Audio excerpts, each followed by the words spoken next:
Halo guys, kembali bersama Adit di sini. Sebelum kita ke videonya, saya ingin memberikan ucapan terima kasih kepada teman-teman netizen serta warganet semua yang telah mendukung keberlangsungan daripada channel ini. Dan bagi yang belum, silahkan kalian untuk subscribe terlebih dahulu teman-teman ya. Dan jangan lupa untuk selalu menyalakan loncengnya supaya kalian selalu mendapatkan informasi seputar video-video yang saya bagikan nantinya.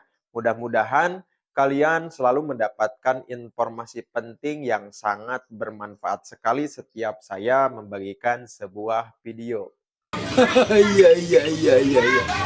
Pada konten kali ini, saya akan membahas peluang bagi timnas Indonesia untuk lolos ke Olimpiade Paris musim panas 2024 ini. Kita ketahui bersama bahwa kemarin timnas Indonesia kalah di perebutan juara ketiga Piala Asia usia 23 tahun 2024 ini ya.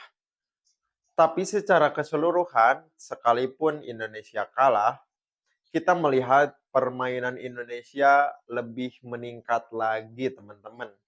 Mental para pemain seperti mental para juara. Saya rasa sih ya, pertumbuhan mental para pemain itu tidak terpengaruhi oleh kekalahan atas Uzbekistan di semifinal kemarin, teman-teman. Yang terjadi adalah mereka berhasil melupakannya dan fokus terhadap pertandingan perebutan juara ketiga. Namun, takdir berkata lain. Timnas kita kalah dengan skor 1-2 oleh timnas Irak.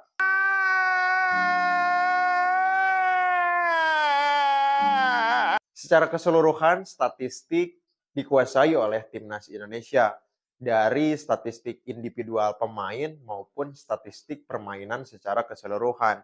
Terlihat bahwa di pertandingan tersebut timnas Indonesia berhasil menguasai jalannya pertandingan possession ball sebesar 52%.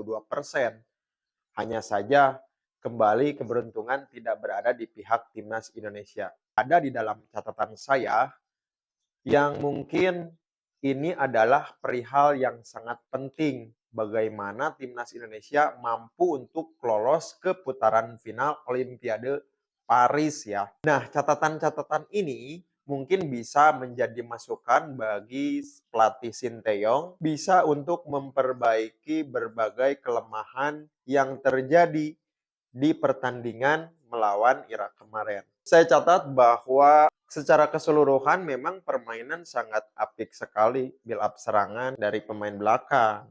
Umpan-umpan ke seorang Ipar Jenner, lalu Ipar Jenner dia berhasil menguasai lini tengah dengan sangat baik, di mana dia mampu memberikan umpan-umpan penting kepada kedua sisi sayap dan juga kepada seorang Rafael Strike. Akan tetapi kedua sisi sayap maupun striker tidak mampu untuk membuat sebuah peluang emas yang menjadikan sebuah gol ya. Karena mungkin ada satu kelemahan yaitu di posisi striker. Striker kita itu Rafael Strike itu dikunci oleh pemain bertahan daripada timnas Irak sehingga dia tidak mampu untuk menciptakan ruang. Nah, sekarang posisinya kita membutuhkan striker murni ya yang mampu menciptakan peluang di saat-saat yang sulit ya. Beruntung gol terjadi pada menit ke-19 dicetak oleh seorang Ipar Zener melalui kemelut di depan gawang daripada timnas Irak.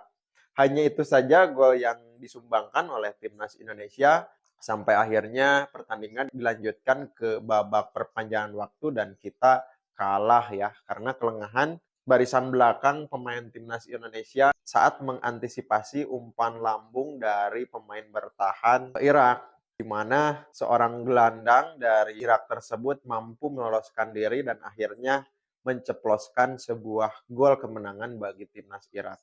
Catatan yang pertama, kita kekurangan dari segi striker ya, karena saya bilang tadi striker kita tidak mampu untuk menciptakan ruang pada pertandingan tersebut ya. Dan tidak ada peluang-peluang yang berharga yang diciptakan oleh striker timnas kita. Yang kedua adalah pressure ya, minimnya pressure kepada pemain timnas Irak ya. Timnas Indonesia baru mempressure secara tinggi setelah kebobolan, sampai di penghujung waktu babak kedua berakhir. Namun setelah itu karena kemungkinan satu faktor kelelahan, dua dikejar gol sehingga pressure yang terus dilakukan selama sisa waktu 90 menit sehingga pressure yang dilakukan sampai 90 menit jalannya pertandingan di babak perpanjangan waktu karena kita dikejar oleh defisit gol harus menang, harus menang, harus menang sampai akhirnya pertahanan kita lemah dan akhirnya kita yang kebobolan. Yang ketiga, minimnya rotasi teman-teman. Minimnya rotasi itu disebabkan karena para pemain pengganti tidak sebanding kemampuannya dengan para pemain inti. Makanya Sinteyong dipusingkan oleh rotasi pemain karena tidak seimbangnya antara pemain inti dengan pemain-pemain pengganti. Mungkin jika ketiga hal tersebut kita optimalkan ya, mulai dari striker, pressing, dan mempertahankan permainan yang sudah berjalan itu sudah bagus. Dan yang ketiga adalah rotasi pemain yang minim sekali ya karena sumber dayanya yang kurang. Hal tersebut membuat Sintayong merasa kebingungan bagaimana merotasi pemain yang sudah kelelahan padahal kemampuannya itu dibutuhkan untuk timnas Indonesia.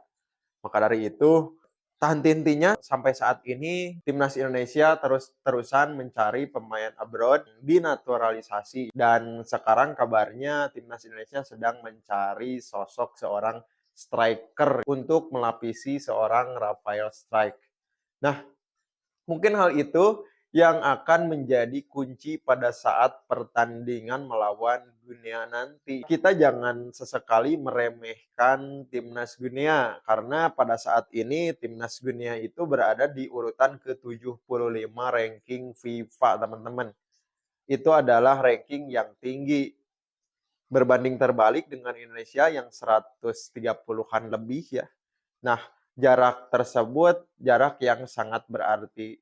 Tapi peluang kita masih terbuka lebar. Toh Korea juga kalah sama kita di pertandingan babak 8 besar Piala Asia kemarin. Kita jangan menutup kemungkinan, kita jangan berkecil hati.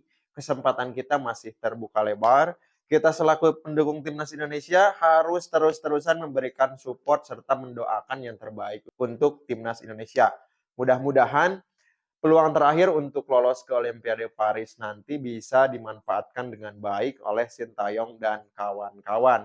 Sehingga Indonesia mampu berbicara banyak nanti ke depannya di Olimpiade Paris musim panas 2024. Itu saja di video kali ini. Terima kasih sudah menonton video ini. Bagi yang suka dengan videonya, silahkan tekan tombol like sekarang juga. Dan bagi teman-teman yang belum subscribe, silakan untuk subscribe sekarang juga ya. Saya akan terus-terusan memberikan informasi-informasi seputar Timnas Indonesia dan dunia sepak bola. Sekali lagi, salam Timnas Indonesia.